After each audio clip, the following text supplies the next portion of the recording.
दो दुल्हनों की शादी एक ही होटल में हो रही थी। संयोग से दोनों ने बिल्कुल एक जैसी शादी की ड्रेस पहन रखी थी।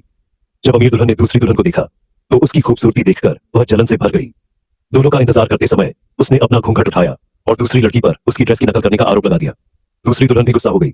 उसने कहा, एक जैसे कपड़ों में जो ज्यादा खराब दिखेगा शर्मिंदा भी वही होगा। दोनों की बहस बढ़ती गई।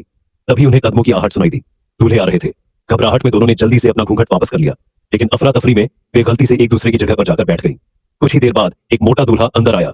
उसे बिल्कुल पता नहीं था कि दुल्हनों की जगह बदल चुकी है। उसने अमीर दुल्हन को अपनी मंगेतर समझा और उसे अपने साथ ले गया। थोड़ी देर बाद एक हैंडसम दूल्हा भी आया और दूसरी दुल्हन को अपनी मंगेतर समझकर अपने साथ ले गया। जब अमीर दुल्हन अपने नए घर पहुंची तो उसने घूंघट उठाया और हैरान रह गई। उसके सामने खड़ा आदमी उसका असली मंगेतर नहीं था। दीवार पर लगी शादी की तस्वीर देखकर दोनों को अपनी गलती का एहसास हुआ। अमीर दुल्हन समझ गई कि उसकी शादी गलत आदमी से हो गई है। दूसरी तरफ हैंडसम दूल्हे ने जब अपनी दुल्हन का चेहरा देखा तो वह भी दंग रह गया। उसने कभी इतनी खूबसूरत लड़की नहीं देखी थी।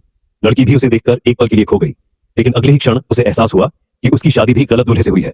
उधर अमीर दुल्हन और मोटा दूल्हा लगातार झगड़ते रहे, लेकिन धीरे धीरे उन्हें एक दूसरे की बातें अच्छी लगने लगी। रात में चारों लोगों ने बातचीत की और पता चला कि वे सभी अपने परिवारों की मर्जी और फायदे के लिए शादी कर रहे थे। बहुत सोच विचार के बाद उन्होंने फैसला किया कि वे अपनी अपनी असली जोड़ी के पास लौट जाएंगे।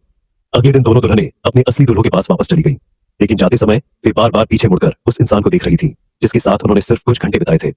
उस रात कोई भी चैन से नहीं सो पाया। खूबसूरत लड़की बार बार उस हैंडसम दूल्हे के बारे में सोचती रही। वहीं मोटा दूल्हा भी अमीर दुल्हन की यादों में खोया रहा। आखिरकार सभी को एक कड़वा सच समझ में आ गया।